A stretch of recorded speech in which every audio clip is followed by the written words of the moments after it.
بسم اللہ الرحمن الرحیم۔ پروگرام اختلاف رائے کے ساتھ میں ہوں افتخار کاظمی۔ جنرل مشرف کو سزا کیس نے سیاسی جماعتوں کو بری طرح ایکسپوز کر دیا اور بظاہر اب یہ معاملہ یک طرفہ لگتا ہے، اور لگتا یوں بھی ہے کہ جنرل مشرف کے خلاف فیصلہ دینے سے تنقید کا رخ عدلیہ کی جانب مڑ گیا۔ آج نئے چیف جسٹس گلزار احمد نے بھی اپنے عہدے کا حلف اٹھا لیا۔ جسٹس آصف سعید کھوسہ کا عہد اختتام کو پہنچا۔ جسٹس گلزار کے کندھوں پر عدلیہ کی عزت اور وقار کی بحالی کا بوجھ آن پڑا۔ چیف جسٹس آصف سعید کھوسہ نے الوداعی تقریب میں اس بات کی طرف اشارہ کیا تھا کہ ججوں کے خلاف کوئی مہم چل رہی ہے۔ ان معاملات کو ہینڈل کرنا نئے چیف جسٹس کے سامنے ایک بہت بڑا کام ہے۔ بظاہر آج سے جوڈیشری کے نئے دور کا آغاز ہو رہا ہے۔ ہر چیف جسٹس کے جانے اور نئے چیف جسٹس کے آنے کے بعد عدلیہ ایک نئے دور سے گزرتی ہے، اور ہر چیف جسٹس کو اس کے عہد میں کیے گئے فیصلوں کے حوالے سے یاد رکھا جاتا ہے، اور عدلیہ کا ہر دور اپنے چیف جسٹس کے حوالے سے یاد رکھا جاتا ہے۔ چیف جسٹس سابق چیف جسٹس افتخار چودھری کی بحالی کے بعد، یعنی ان کی بحالی کے لیے چلنے والی تحریک اپنے اندر جوڈیشری کے حوالے سے ایک پوری داستان لیے ہوئے، اور عدلیہ کی آزادی کے بعد سے اب تک ہم نے جتنے عدلیہ کے عہد دیکھے وہ کوئی نہ کوئی داستان ضرور لیے ہوئے۔ سابق چیف جسٹس افتخار چودھری کے عہد میں کیے گئے فیصلوں کے حوالے سے بھی اس دور کو کوئی بہت اچھے لفظوں میں یاد نہیں کیا جاتا، اسے جوڈیشل وکٹمائزیشن کا دور کہا جاتا ہے، جبکہ جسٹس ثاقب نثار کے دور حکومت میں بہت سے فیصلے ایسے ہوئے جنہیں متنازع سمجھا جاتا تھا، اور جو عدلیہ کے کردار کو بھی اسی طرح ڈیفائن بھی کرتا ہے۔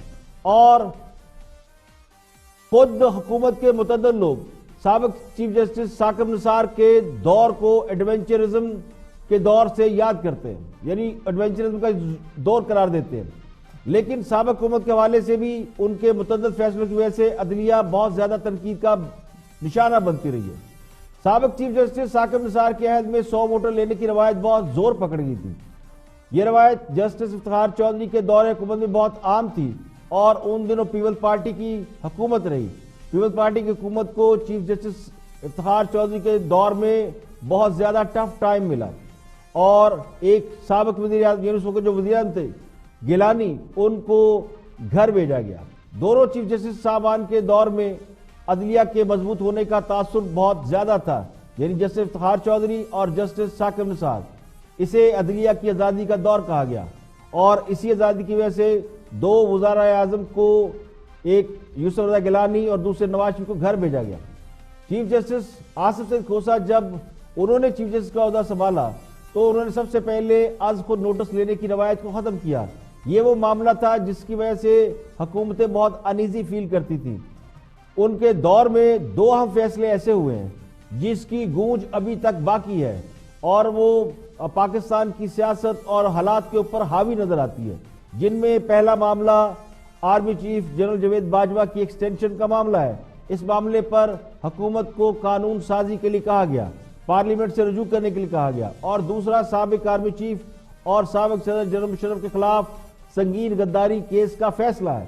ان دونوں فیصلوں کی وجہ سے عدلیہ پر بہت کرٹیسزم ہو رہی ہے، اور عدلیہ بہت زیادہ تنقید کا نشانہ بن رہی ہے۔ یہ دونوں فیصلے چونکہ فوج سے تعلق رکھتے تھے، اس لیے وہاں سے بھی جو رد عمل آیا وہ خاصا غیر متوقع تھا۔ اسی وجہ سے اب یہ دونوں فیصلے انتہائی اہمیت کے حامل ہیں اور اہمیت اختیار کر چکے۔ اب یہ دونوں فیصلے، ان کا معاملہ آنے والے چیف جسٹس اور ان کی جوڈیشری کو کرنا ہے۔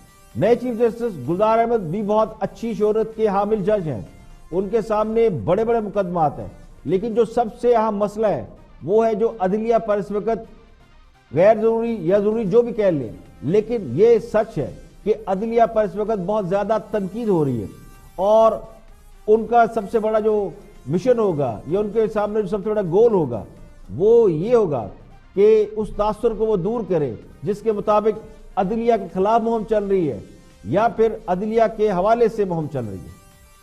پروگرام میں اور بھی اہم موضوعات شامل ہیں، دیکھتے ہیں ہائی لائٹ۔ نہیں ہے، جب کرمنل کیس آئے گا اور کرپشن کا کیس آئے گا اور آپ اس کو پیورلی پولیٹیکل کیسز کے ساتھ جوڑ دیں گے تو یہ دراصل بدنیتی ہوگی. اس کے علاوہ اس کو اور انٹرپریٹیشن نہیں ہے. اچھا فواد صاحب جو دیکھیے اب ذرا بات یہ نا کہ آپ نے اگر مجھے فون پہ لیا تو پھر میری بات تو ذرا مکمل کیجیے. تو پھر اس کا تک نہیں بنے گی. جی جس سپریم کورٹ نے 99 کی بغاوت کی توثیق کی، انڈورس کیا اور اسے لیگل کور دیا، اور اس بینچ میں جسٹس افتخار چودھری بھی تھے، اس کا کہیں ہمارے ماتم میں، ہماری تاریخ میں، ہمارے رونے دھونے میں کہیں کوئی ذکر نہیں ہوتا.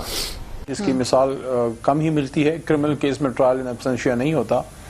لیکن جو بہت بڑا اعتراض اس پہ فرام ڈے ون تھا، میرا بھی اس پہ یہ اعتراض تھا ویسے کہ مشرف صاحب کے خلاف جب کیس کیا تو آپ کو پھر کیس ایسے بتانا چاہیے تھا جس میں کسی کو کوئی اعتراض کا موقع نہ ملتا. اچھا یہ تو ایک طرح سے میاں نواز شریف صاحب نے جو ہے مشرف صاحب کی میں کہوں گا فیور کی کہ انہوں نے وہ لوگ جو ان کے ساتھ اس کام میں شامل تھے ان کو اپنے وزیر مشیر بنایا. یہ دیکھیں 2 جج صاحبان نے آج فیصلہ کیا کہ جو جرم کا ہائی ٹریزن کا جرم ہے وہ ثابت ہو گیا ہے، اور ایک جج صاحب نے بڑی ایک لاجیکل منطقی تاریخ کی مثالیں دیتے ہوئے، انٹرپریٹیشن کی مثالیں دیتے ہوئے، قانون کی مثالیں دیتے ہوئے کہا کہ نہیں یہ جرم ثابت نہیں ہوا. تو اس میں انہوں نے ایک مثال دی ہوئی اور میں آپ کو پڑھ کے بتاتا ہوں. Perhaps while enacting Article 6, the framers had in mind the example of retroactive punishment given to Oliver Cromwell, who died in 1659 and was buried in Westminster Abbey. He was at the vanguard of the revolution that overturned constitutional system of government in Britain.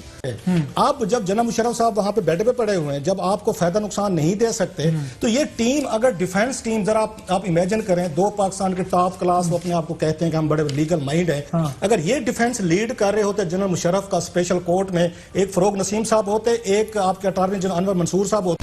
میں مشرف کو غدار نہیں سمجھتا، Patriot Pakistani سمجھتا. اس فیصلے کے 66واں پیرا ہے اس کی ڈٹ کے مخالفت کی ہے اور قائم ہے. اب سب سے پہلے ہم بات کریں گے عدلیہ کے حوالے سے جو تنقید ہو رہی ہے. سابق جنرل مشرف کے حوالے سے خصوصی عدالت نے ایک فیصلہ دیا، اس فیصلے میں جسٹس وقار سیٹھ کے بعض ریمارکس ایسے ہیں فیصلے میں جو انہوں نے پیرا 66 لکھا، اس کے حوالے سے بہت تنقید کی جا رہی ہے اور حکومت بھی اس پہ خاص تحفظات کا اظہار کر رہی ہے، جبکہ اور بھی بہت سے حلقے اس پہ تحفظات کا اظہار کر رہے ہیں. فواد چودھری وزیر سائنس اینڈ ٹیکنالوجی ہے، حکومت کو ریپرزینٹ کرتے ہیں، دیکھتے کہ وہ اس فیصلے کے حوالے سے کیا رد عمل دے رہے ہیں. جب کرمنل کیس آئے گا اور کرپشن کا کیس آئے گا اور آپ اس کو پیورلی پولیٹیکل کیسز کے ساتھ جوڑ دیں گے تو یہ دراصل بدنیتی ہوگی. اس کے علاوہ اس کو اور انٹرپریٹیشن نہیں ہے. اچھا فواد صاحب جو دیکھیے اب ذرا بات یہ نا کہ آپ نے اگر مجھے فون پہ لیا تو پھر میری بات تو ذرا مکمل کیجیے. تو پھر اس کا تک نہیں بنے گی. دیکھیے بات کیا ہے، میں یہ کر رہا ہوں آپ کے سامنے پولیٹیکل ایونٹس ہیں، ان پولیٹیکل ایونٹس کی انٹرپریٹیشن ہے، کوئی بھی آپ انٹرپریٹیشن کر سکتے ہیں. جوڈیشری کی اپنی تلخیاں ہیں ماضی میں، فوج کی اپنی تلخیاں ہیں، ایگزیکٹو کی اپنی تلخیاں ہیں. میں یہ کہہ رہا ہوں کہ اگر تو آپ نے ان ساری ماضی کی تلخیوں کو لے کے آگے بڑھانا ہے پھر تو پاکستان آگے نہیں جا سکتا. یہاں پہ تو لڑائیاں ہوں گی، ایک دوسرے کے ہم دست و گریباں ہوں گے، فائدہ کوئی نہیں ہے. آپ ان کو بھلا کے بات کریں آگے ہم نے کس طرح سے چلنا ہے. آگے ہم نے اس طرح سے چل سکتے ہیں، حکومت ہے، اپوزیشن ہے، جوڈیشری ہے اور آرمی ہے. آپس میں ایک کوڈ طے کرنا پڑے گا کہاں پر آپ انٹرفیئر کر سکتے ہیں، کہاں پہ آپ انٹرفیئر نہیں کر سکتے، کہاں پہ جو ہے وہ پیورلی اکانومی کی ڈومین ہے، کہاں پر کس کی جو ہے وہ کیا ڈومین ہے. اس کے بغیر یہ ملک آگے چلے گا نہیں اور ہم چل بھی نہیں رہے. اتنی زیادہ ہمارے جو ہی وہ پرائم منسٹر صاحب کو بات کرتے ہیں اکانومی میں بہتری آتی ہے، پھر آپ دیکھیے اب وہ ہو گیا، پھر آپ 1200 پوائنٹ. یہ آپ کا ذاتی پوائنٹ آف ویو لگتا ہے جس سے میں اختلاف نہیں کر رہا. دائرہ کار بالکل پتہ ہونا چاہیے، ہر ادارے کا ہر کا ڈومین کیا ہے یہ پتہ ہونا چاہیے. لیکن ایسا لگتا ہے کہ آپ اور شیخ رشید صاحب یہ جو بات کریں اس پہ آپ اکیلے ہیں، حکومت آپ کے ساتھ نہیں ہے. کیونکہ اگر آپ کی بات مان لی جائے تو پھر ان جج صاحب کے خلاف سپریم جوڈیشل کاؤنسل ریفرنس دائر کرنے کا تو تک نہیں بنتا. اگر آپ معاملات کو حل کرنا چاہتے ہیں بات چیت کے ذریعے تو اس سے تو محاذرائی مزید بڑھے گی، تقسیم اور زیادہ بڑھے گی جوڈیشری اور حکومت کے درمیان. میں ذاتی طور کے اوپر اب بھی سمجھتا ہوں کہ جوڈیشری سے محاذ برائی کی طرف نہیں جانا چاہیے. جوڈیشری جو ہے یہ جو ججز ہیں اور اسپیشلی میں آپ کو سناؤں ایون کھوسا صاحب بھی جو تھے اور جو منظور علی شاہ صاحب ہیں یا مظہر میاں صاحب ہیں، یہ سارے ججز بہت تگڑے ججز ہیں اور بڑی ان کی ایک لیگل بیک گراؤنڈ، اور یہ بھی میں سمجھتا ہوں پاکستان کے لیے بھی ان کی بڑی سوچ ہے، بڑی وسعت رکھتے ہیں، لیکن غصے میں ہوں گے۔ ان میں سے ایک کوئی جو لگ رہا ہے کہ جوڈیشری کا ایک حصہ ہے جو بڑا غصے میں ہے، اور کئی باتوں میں یہ بھی نہیں کہتا غصہ ناجائز ہے، غصہ صحیح۔ نواز شریف کے خلاف جب فیصلہ آیا تو اس وقت نواز شریف کے ووٹر سپورٹر یہی کہتے تھے کہ ججز غصے میں ہیں اور فیصلہ غصے میں دیا گیا۔ نواز شریف کے خلاف فیصلے کے حوالے سے یہ تاثر دیا گیا کہ فیصلہ غصے میں دیا گیا، اور اس کی وجہ فیصلے میں بعض الفاظ کا استعمال تھا، سیسیلین مافیا اور گاڈ فادر جیسے الفاظ استعمال کیے گئے۔ یہ فیصلہ جس بینچ نے لکھا اس میں جسٹس آصف سعید کھوسہ اس کو ہیڈ کر رہے تھے، اور انہوں نے ہی شاید یہ لکھا تھا گاڈ فادر کی سٹوری کے حوالے سے۔ اب چونکہ سیاستدان سب سے کمزور ہوتے ہیں، سافٹ ٹارگٹ ہوتے ہیں، اس لیے ججوں کے حوالے سے جب اس طرف سے رد عمل آیا تو اس کو الزام قرار دیا گیا، بہتان قرار دیا گیا۔ آج جنرل مشرف کے خلاف فیصلے کو بھی غصے کا نتیجہ قرار دیا جا رہا ہے، اور اس کی بھی وجہ ہے، اس کی بھی توجہ ہے، کیونکہ ایک جج صاحب نے بہت سخت فیصلہ لکھا ہے اور اس پہ عدلیہ پر تنقید ہو رہی ہے، جس کے بعد بظاہر اب یہ عدلیہ ورسز سیاستدانوں کی بجائے دو اداروں میں ٹکراؤ یا کشیدگی کا ایک تاثر مل رہا ہے۔ تو میرا موقف یہ ہے کہ سابق صدر مشرف کو سزا کے فیصلے کے بعد جو ماحول میں کشیدگی پیدا ہوئی ہے اسے واقعی کم کرنے کی ضرورت ہے، بڑھاوا دینے کی ضرورت نہیں ہے۔ اگر آپ یہ کہیں گے جی آپ غصے میں، دوسرا بھی غصے میں کرے، دوسرا بھی غصے میں ہے، فیصلے غصے میں دیے، تو اس سے معاملات حل نہیں ہوں گے، ٹھنڈے نہیں ہوں گے۔ تو میرا گمان یہ ہے بعض لوگ اس معاملے کو ہوا دینے کی ابھی تک کوشش کر رہے ہیں کہ عدلیہ نے جو فیصلہ دیا وہ غصے میں دیا، اور جن کے خلاف فیصلہ آیا وہ بھی غصہ کر سکتے ہیں۔ تو میری ذاتی رائے میں یہ تاثر دینا ہی غلط ہے۔ ایک انسٹنٹ ریئیکشن ضرور آیا تھا، لیکن اس کے بعد ہم نے یہ دیکھا کہ اس میں بھی تبدیلی آئی ہے اور الفاظ کا استعمال یا چناؤ بہت بہتر ہوا ہے۔ تو یہ ایک سگنل تھا کہ معاملات کو بگاڑنے کی بجائے معاملات کو سنوارا جائے اور بہتر طریقے سے ہینڈل کیا جائے۔ تو میرا خیال ہے یہ والا جو پروسیس شروع ہوا ہے معاملات کو بہتر کرنے والا، اس کو انڈوز کرنا چاہیے۔ یہاں پہ لیں گے ایک بریک، اور بریک کے بعد جب واپس آئیں گے دوبارہ آپ کے ساتھ اہم موضوعات شیئر کریں گے، ہمارے ساتھ رہیے۔ ویلکم بیک، آپ دیکھ رہے ہیں پروگرام اختلاف رائے اور میں ہوں افتخار کاظم۔ بریک کے بعد حاضر خدمت ہے۔ دو تین اہم چیزیں آپ سے شیئر کرتے چلیں کہ مریم نواز نے ای سی ایل سے نام نکالنے کے لیے لاہور ہائی کورٹ میں نئی درخواست دائر کر دی۔ اس سے پہلے بھی انہوں نے درخواست دائر کی تھی، اس پہ نیب نے اعتراض کر دیا تھا، اور کورٹ نے کہا تھا کہ 7 روز میں حکومت بتائے کہ اس کا موقف کیا ہے، کیا مریم نواز کا نام ای سی ایل سے نکالا جا رہا ہے یا نہیں نکالا جا رہا۔ اب ایک نئی درخواست دائر کی گئی ہے۔ اس کے علاوہ خواجہ برادران کی ضمانت کے حوالے سے بھی سپریم کورٹ نے بینچ بنا دیا، 2 رکنی بینچ جو پیر کے روز سے سماعت کرے گا، اور 2 رکنی بینچ نے نیب کے پروسیکیوٹر کو بھی نوٹس جاری کر دیا کہ وہ آئیں اور بتائیں کہ وہ کیوں چاہتے ہیں کہ اب خواجہ برادران، خواجہ سعد رفیق اور ان کے بھائی خواجہ سلیمان رفیق، ان کو مزید جو ہے حراست میں رکھا جائے، ان کی ضمانت نہ ہونے دی جائے۔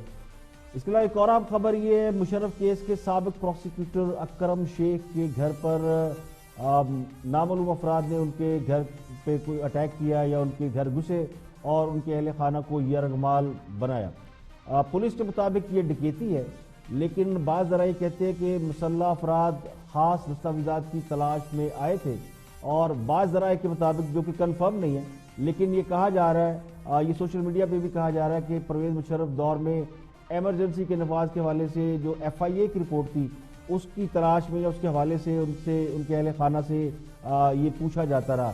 یہ ابھی تک کنفرم نہیں ہے، لیکن اکرم شیخ نے چیف جسٹس کی ریٹائرمنٹ کے شائعے میں، یعنی آصف سعید کھوسہ کی ریٹائرمنٹ جب ہوئی، ان کے شائعے میں بھی انہوں نے بعض لوگوں کو یہ بتایا تھا کہ کچھ لوگ ان کا تعاقب کر رہے ہیں۔ کراچی میں ان کے گھر پہ کیا گیا، پھر اسلام آباد میں کیا گیا، یہاں پہ ان کے بیٹے سمیت اہل خانہ کو یرغمال بنائے رکھا، اور پھر جاتے ہوئے نقدی گھڑیاں، موبائل لے گئے، موبائل انہوں نے دروازے میں پھینک دیا۔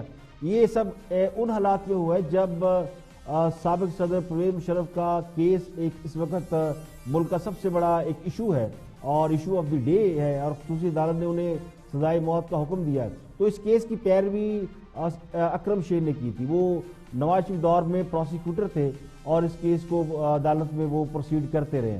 اب ان کے گھر پہ کچھ لوگوں کا آ جانا, 2-3 گھنٹے ان کی فیملی کو یرغمال بنائے رکھنا اور پھر پولیس کا گھنٹوں تک وہاں پہ نہ آنا اور پھر جاتے ہوئے سارے معاملے کو ڈکیتی کی شکل دینا, یہ سب بہت سے سوالات کو جنم دیتا ہے کہ کیا واقعی ان کے گھر میں کوئی ڈکیتی ہوئی ہے یا پھر وہ جو کہا جا رہا ہے بقول ان کے جو بھی لوگ ہیں یا سورسز ہیں وہ یہ کہہ رہے کہ کچھ دستاویزات ان کے گھر سے حاصل کرنے کی کوشش کی گئی. اب پتہ نہیں وہ دستاویزات ملی ہیں یا نہیں ملی.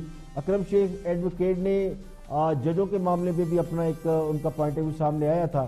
آج کل عدلیہ میں بہت کرٹیسزم ہو رہی ہے اور وقار سیٹھ جنہوں نے فیصلہ دیا جنرل مشرف کے حوالے سے, ان کے حوالے سے حکومت نے کورٹ جانے کا سپریم جوڈیشل کونسل جانے کا اعلان کیا ہوا ہے. تو اکرم شیخ نے اس پہ بھی اپنا موقف دیا. وہ یہ سمجھتے ہیں کہ ججوں کو ہراساں بھی کیا جا رہا ہے, تو انہوں نے اس معاملے میں بلکہ یو این او تک جانے کا اعلان کیا کہ وہ انٹرنیشنل فورم پہ لے کے جائیں گے. ان کا موقف یہ کہ ججوں کو ناپسندیدہ فیصلہ کرنے پر ہراساں کیا جاتا ہے, اس لیے وہ اس معاملے کو عالمی سطح پر اٹھانے کا ارادہ رکھتے ہیں. اب اکرم شیخ کے گھر شہزاد ٹاؤن میں جو اسلام آباد میں ہے وہاں تقریباً 2-3 گھنٹے تک ان کے اہل خانہ کو یرغمال بنایا گیا. پولیس کا جو ورژن ہے وہ یہ کہتے ہیں جی کہ جو ڈاکو تھے وہ ان کے گھر پہ آئے ہیں, انہوں نے اہل خانہ کو یرغمال بنایا, تو 25 لاکھ نقد 2 گھڑیاں لے گئے ہیں اور پولیس کہتی ہے کہ ہم CCTV کیمروں کی مدد سے ملزمان کی تلاش شروع کر رہے ہیں. اب اس کے پیچھے کیا کہانی ہے, کیا بیک گراؤنڈ ہے, لیکن چونکہ انہوں نے یہ خدشات کا اظہار وہ خود کر چکے ہیں کہ ان کو فالو کیا جاتا ہے, ان کا تعاقب کیا جاتا ہے, کون لوگ ہیں تعاقب کرنے والے, اور پھر ان کے گھر میں لوگ گھس جاتے ہیں اور وہ ان سے کچھ چیزیں مانگتے ہیں جو بھی ہے. ان کا ایک دیکھتے ہیں, ایک ان کا سوشل میڈیا پہ بھی ہم نے دیکھا, ایک ان کا کلپ وائرل بھی ہے کہ انہوں نے اس حوالے سے کیا کہا تھا.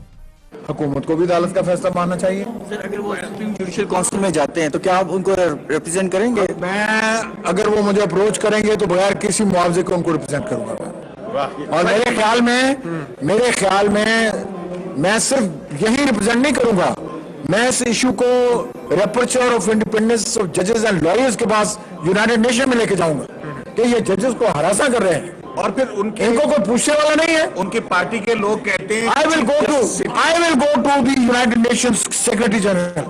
میں جاؤں گا. تو انہوں نے اس میں بہت سی باتیں اور بھی کہی تھیں, لیکن جو مین مدعا تھا ان کا یہ تھا کہ وہ سیٹھ وقار سیٹھ جسٹس وقار سیٹھ کے معاملہ اگر سپریم جوڈیشل کونسل میں جاتا ہے تو وہ ان کو ریپرزینٹ کر سکتے ہیں, ان کے وکیل کے طور پر انہوں نے اپنی خدمات کے لیے کہا. تو یہ چونکہ حالات و واقعات کے تناظر میں وہ ایک اہم شخصیت ہے, تو آج ان کے گھر پہ جو واقعہ ہوا وہ ہم نے آپ کے ساتھ شیئر کر دیا. اس کے بارے میں ظاہر ہے پولیس اب انویسٹیگیٹ کرے گی, وہ خود بھی کچھ کہیں گے تو ہی جب تفصیلات سامنے آئیں گی تو پتہ چلے گا حقائق کیا ہے. اب آگے بڑھتے ہیں. سلیمان اکرم راجہ معروف ایڈوکیٹ ہیں اور بہت ہی معروف قانون دان ہیں. انہوں نے بھی اس معاملے کے اوپر کہ کیا سپریم جوڈیشل کونسل میں اگر جسٹس وقار سیٹھ کے خلاف ریفرنس دائر کیا جاتا تو کیا اس کا ہوگا, یعنی اس پہ کیا سپریم جوڈیشل کونسل میں کیا ہو سکتا ہے. دیکھتے ہیں سلیمان اکرم راجہ کیا کہتے ہیں.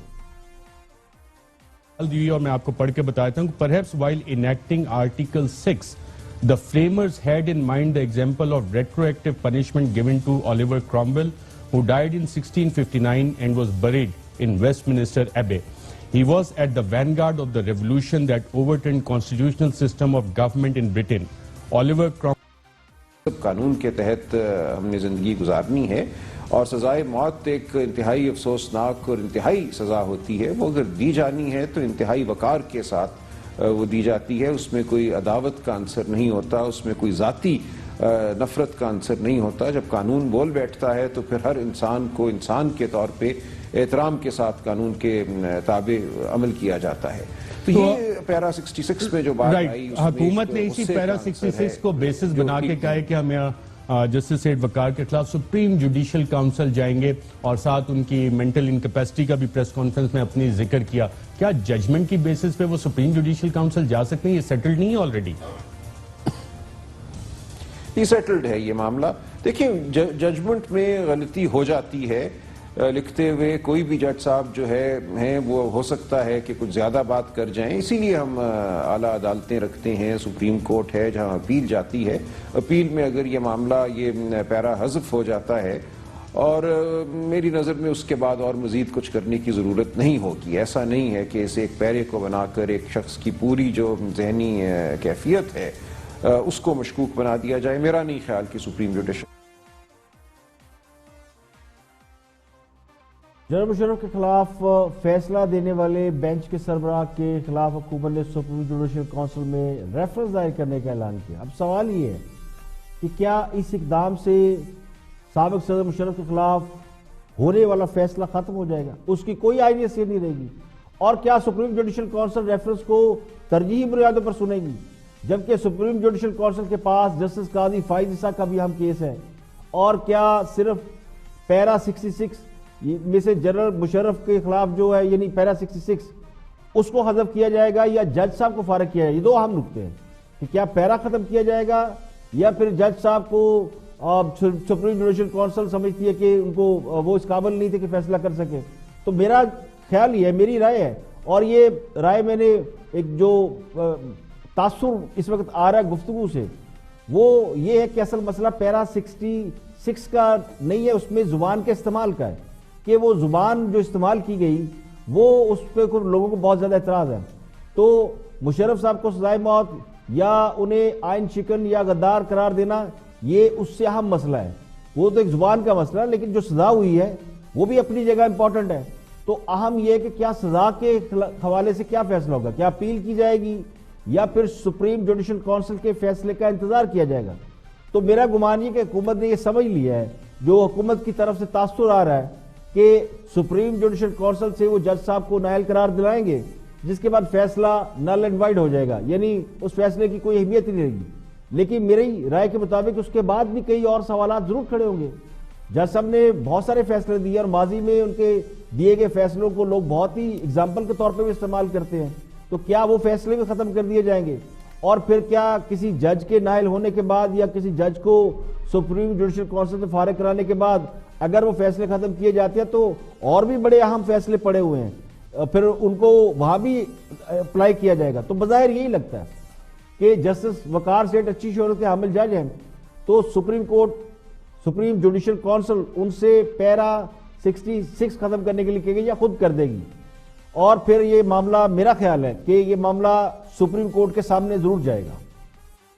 آگے بڑھتے اور ایک اور اوپینین لیتے ہیں. جرنلسٹ ہیں, بہت سینئر جرنلسٹ ہیں, اینکر پرسن بھی رہے ہیں, اور روف کلاسرا صاحب, ان کی بھی اپنی ایک اوپینین اس پورے فیصلے کے حوالے سے.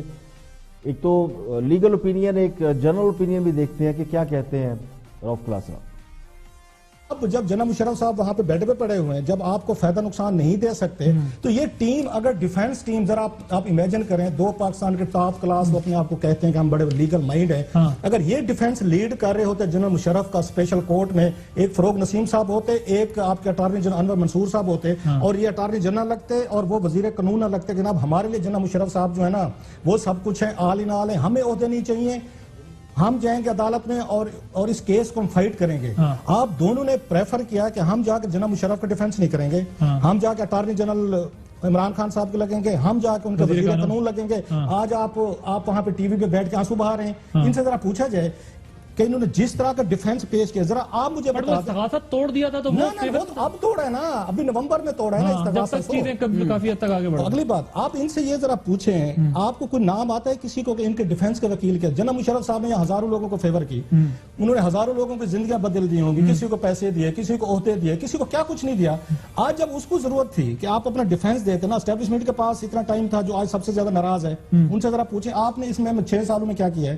آج جو آپ کے ریکشن آ رہا ہے, بڑا سٹرانگ ریکشن آ رہا ہے, جناب مشرف کے ساتھ زیادتی ہوئی ہے, آپ پوری ججمنٹ پڑھیں کہ آپ کو کیا اس کی وجہ یہ ہے کہ وہ ریاکشن کہیں اور سے آیا ہے تو اس لیے اب یہ بھی ریئیکٹیو ہو گئے؟ میں آپ اس پوری ججمنٹ کو پھر پڑھیں, یہ پاکستان کے لوگ اس کو 66 کے علاوہ پڑھیں, جو ساری ججمنٹ کا بیڑا غرق ہوا میں سمجھتا ہوں, میں نہیں آنی چاہیے تھی. ان لوگوں سے کوشچننگ ہونی چاہیے جو آج بیٹھ کے ٹی وی پہ بیٹھ کے دیکھ رہے ہیں کہ انہوں نے جج صاحب نے سارے کے ساری انہوں نے اے ٹو لے کے